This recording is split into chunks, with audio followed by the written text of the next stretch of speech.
This is the new Hyundai Sonata.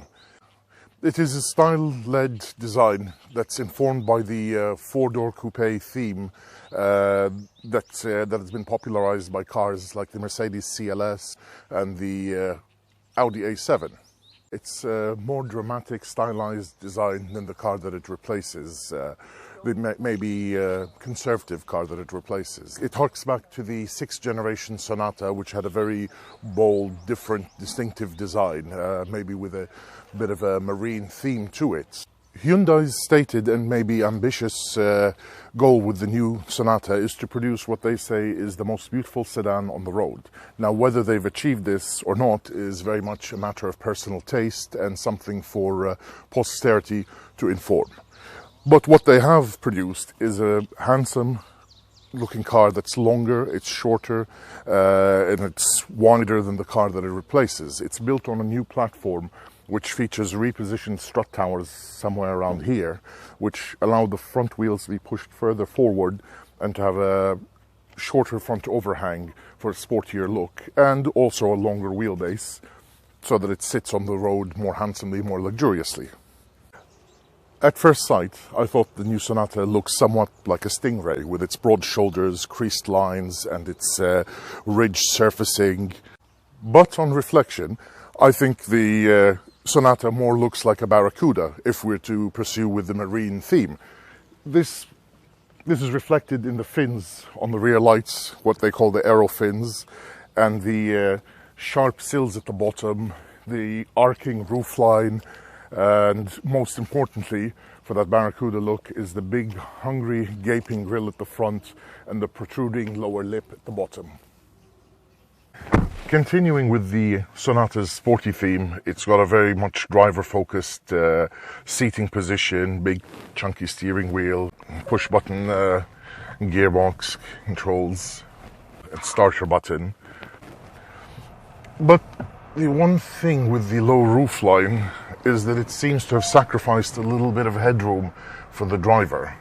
Perhaps a lower hip point for the seat would have been something useful for taller drivers. But as is the case with most sporty looking sedans nowadays, the fear is that that the car might look sportier than it drives. In the case of the Sonata, we had a rather lengthy test drive yesterday, but it was a relatively sedate test drive where we couldn't get a final idea for just how far the dynamic limits are of the car. However, during the test drive through the countryside on the highway, what was apparent immediately is that there definitely have been dynamic improvements on the new Sonata.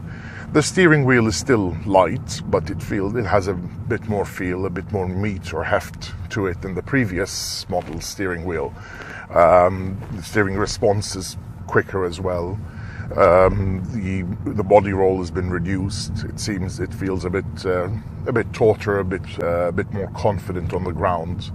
Through the corners, it rolls much less. It feels more agile through the corners. It has better feel, better feedback, but it's still very much a car that's about comfort. Very refined on the inside. You don't hear much road noise. It feels confident on the ground on the highway, and it's quite a relaxing drive. Under the bonnet, at launch, it's offered with two multi-point injection engines, 4 cylinders both, one 2-liter with 152 horsepower, and the 2.5, which we're driving now, with 180 horsepower. There's nothing highly advanced over here, but they're good engines that deliver the goods. Delivers the 180 horsepower at 6,000 RPM, so there's some, it's revvy. It's progressive in the way it unleashes the torque and power. Likewise, the gearbox does its job well. It shifts gears quickly enough, smoothly enough, but again, it's hardly the most advanced or technological of gearboxes. It's a 6-speed unit, whereas some of the Hyundai's other offerings are receiving 8-speed gearboxes and so forth, and dual clutch for the sportier models. But for the purposes of a car like this, a nice comfortable, sporty saloon. It does the job perfectly well. On the inside, the Sonata has what Hyundai call a stealth-inspired dashboard, which I think they're talking about how it's driver-focused, how it emphasizes width, and the big screens that it has. But their stated aim with the new Sonata is to create what is a new classy leader of the high tech, which on the inside it achieves this in terms of the let's say the driver aids that are offered for this segment. It's got lane keeping, the rear cross path warnings, blind spot warnings, and so on. And one neat little trick that it does have is that when you activate the turn signals, it'll show you the rear view in place of the tachometer or the speedometer, which is very useful if you're changing lanes in the city on the highway, or whether you're parking and need a close view of the rear wheel so as not to curb the car. Described by Hyundai as a car that's targeting buyers who were born in an analog age but have grown up into a digital age, and they've accept new possibilities, new technology, and so forth. The Hyundai Sonata, the new Sonata, combines a lot of high-end technology with a sexy four-door coupe design, or as the analog in me would call, a fastback design. It's got improved ride and handling, improved steering. It feels sportier to drive than before, and this is something that Hyundai has been paying a lot of attention in recent years.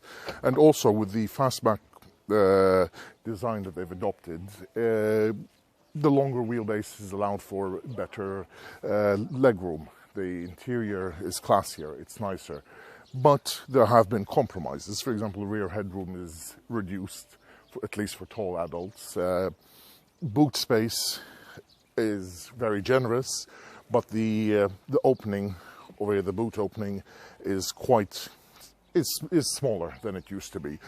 One could think that maybe a European hatchback design would have worked well for the Sonata, but for markets like us in the Middle East, maybe a hatchback design would have lost some of the luster that a saloon would have, or some of the prestige that a saloon would have in the Middle East. But in any case, we'll be looking very much forward to the sports version of the Sonata whenever it comes out, which is likely to be an N, something from the Hyundai's N division with a turbo engine, and we'll be looking forward to seeing that and hopefully driving that soon.